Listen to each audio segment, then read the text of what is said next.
안녕하세요. 프로팩 전략기획팀에서 근무하고 있는 김호영 팀장입니다. 정말 이렇게 뜻깊은 자리에 오르게 되어서 감개무량합니다. 저희 프로팩이 이 자리에 오게 되기까지 수많은 노력들이 있었습니다. 분해되지 않는 플라스틱이 없는 세상을 만들기 위해 밤낮으로 항상 환경에 이로운 신소재를 연구하는 우리 신소재 개발팀. 정말이지 제가 봤을 때는 이 사람들이 환경에 미친 사람들이 아닌가 싶습니다. 또한 멋진 고객사들과 함께하게 된 행운아들이기도 하죠. 저희 프로팩 신소재 개발팀은 국내외 여러 기업사와의 협력을 통해 세상의 멋진 이야기의 주인공이 될 수도 있었습니다. 이 모든 것이 가능했던 이유는 환경을 생각해 주시는 여러 고객사와 국민들의 적극적인 지지가 있었기 때문에 가능했습니다. 감사합니다.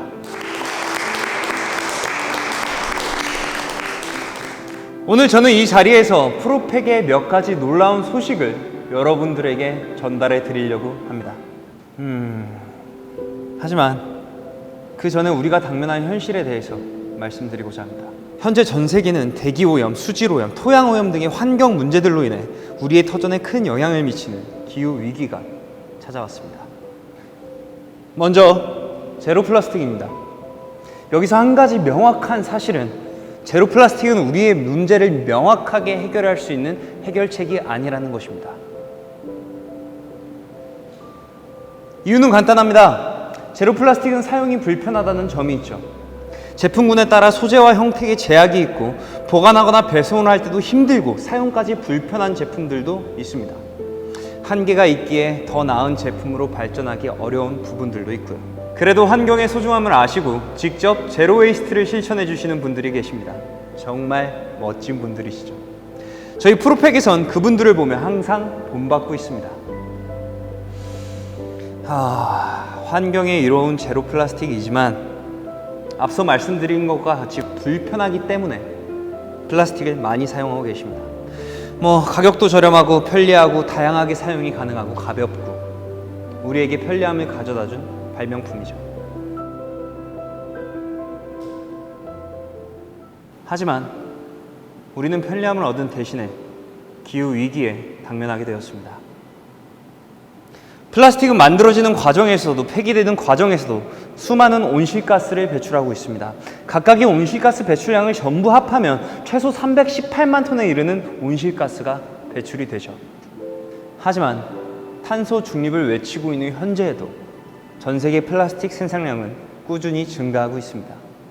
플라스틱의 문제점을 인지하면서도 어쩔 수 없이 사용하는 것이죠. 그만큼 편리하기 때문입니다.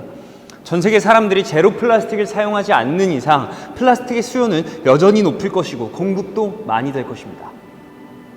세상의 변화가 이루어지기 위해서는 모든 사람들의 지지와 선택을 받을 수 있어야 합니다. 제로 플라스틱은 이러한 현실을 바꿀 수 없기에 플라스틱의 문제를 완벽하게 해결할 수 없다고 저는 생각합니다. 다음으로는 리사이클, 즉 재활용에 대해 설명해 드리려고 합니다. 우리가 분리수거하는 플라스틱들은 흔히 재활용 과정을 거치는 것으로 알고 계실 겁니다. 물론 재활용되는 것이 맞습니다. 하지만 일부 플라스틱만이 재활용된다는 사실은 여러분도 모르시는 분들이 많을 것입니다. 이 그래프는 버려진 플라스틱 중에서 선별된 것에서 실질적으로 재활용되는 비율을 나타낸 것입니다. 다른 기사를 보면 우리나라 재활용률이 높다고 하던데 그럼 그것은 무엇이냐라고 물어보실 수 있을 것입니다. 이는 폐플라스틱을 재활용 선별장에 넘긴 것도 포함했기에 그런 수치가 나온 것입니다. 즉 재활용 선별장에 넘어간 이후로는 모르기에 재활용률이 높게 나온 것입니다. 선별되지 못하는 폐플라스틱들이 더 많기에 여전히 수백만 톤에 이르는 플라스틱은 오늘도 소각장 또는 매립장으로 향하고 있습니다. 그렇다면 이 버려진 플라스틱들은 왜 선별되지 못하는 것일까요? 바로 선별 과정을 사람이 직접 하기 때문입니다. 보다시피 컨베이어 벨트를 통해 각종 생활 폐기물들이 지나가고 있고 사람이 수많은 폐기물들을 종류별로 분류해둡니다. 여기서 미처 발견하지 못해 그대로 흘러간 쓰레기들은 일반 쓰레기로 취급되어 소각장이나 매립지로 향하게 되죠. 폐플라스틱의 가격은 날이 갈수록 떨어지고 있고 중국이 폐플라스틱 수입을 금지하면서 폐플라스틱의 가치는 더욱 떨어지게 되었습니다. 그리고 재활용 수거업체 또한 재활용 단가가 맞지 않아 더 이상 플라스틱을 수거해 가지 않고 있습니다. 물론 리사이클의 문제는 이뿐만이 아닙니다. 페트병처럼 라벨을 떼고 수거를 하여 재활용을 한다고 해도 세척, 파쇄, 펠레타 공정을 거치는 과정에서 배출되는 탄소나 이를 작업하는 사람의 인건비 등 새로 만든 플라스틱보다 탄소 배출이 더 심하고 더 비싸다고 한다면 여러분들의 생각은 어떠신가요? 그리고 리사이클의 향후 전망 역시 암울합니다. 앞에서 봤던 자료지만 보시면 2015년부터 비닐과 플라스틱의 재활용률은 꾸준히 감소하고 있는 추세입니다. 처음 리사이클이 반짝이던 시절에는 너나 할 것 없이 모두가 리사이클 제품을 생산하고 사용했었죠. 여러분, 지금 대부분의 플라스틱은 재활용이 되지 않고 있습니다.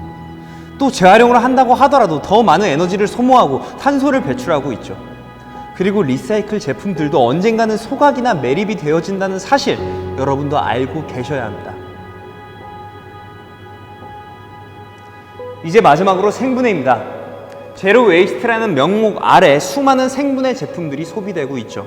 이 생분해 제품은 자연에서 완전히 분해되기 때문에 환경에 좋다라고 말합니다. 하지만 생분해에도 종류가 있습니다. 현 시장에 있는 생분해 제품들의 절반 이상은 바이오매스와 생분해의 혼합 제품입니다.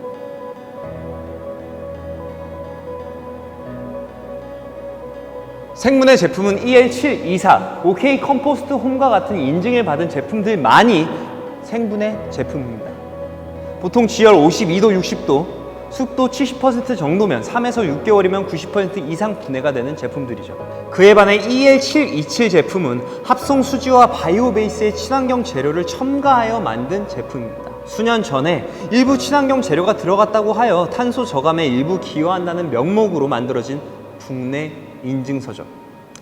하지만 유럽이나 세계 시장에서는 벌써 합성 수지로 분류해두어 사용 제한을 두고 있습니다.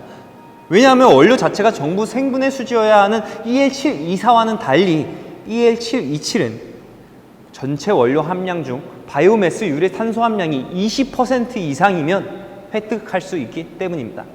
즉, EL727 제품은 폴리프로필렌, 폴리에탈렌 등과 성분 차이가 없는 플라스틱인 것이죠.